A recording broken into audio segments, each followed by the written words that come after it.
Alors, les entreprises sont en partie responsables des inégalités professionnelles entre les femmes et les hommes.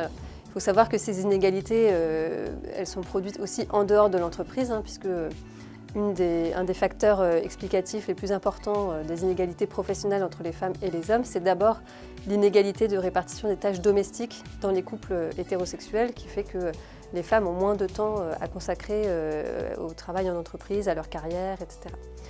Mais les entreprises restent quand même responsables des inégalités professionnelles. D'abord parce que justement, les entreprises ont créé une sorte d'incompatibilité entre avoir une vie personnelle épanouissante et avoir une vie professionnelle épanouissante.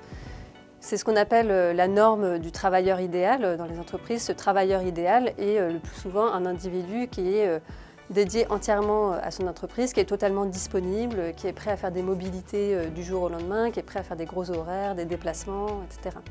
Évidemment, ce modèle du travailleur idéal ne peut pas convenir à tout le monde, que ce soit les femmes et les hommes, et surtout il ne peut pas convenir à des personnes qui s'investissent beaucoup dans leur sphère personnelle. Donc ça, c'est la première responsabilité des entreprises. Par ailleurs, les entreprises sont responsables aussi parce que les processus, ce qu'on appelle les processus de gestion des ressources humaines, donc les processus de gestion des salariés, contribuent aux inégalités.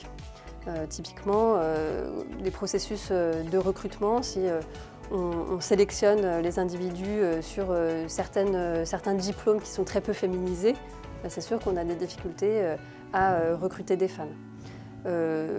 Pareil, le processus de promotion, par exemple, si on se fonde sur des qualités qui sont souvent dans l'imaginaire, dans les représentations associées plutôt aux hommes, ces processus vont plutôt bénéficier aux hommes. Donc les entreprises restent en grande partie responsables des inégalités professionnelles et responsables aussi quand les inégalités professionnelles diminuent, c'est aussi grâce aux entreprises.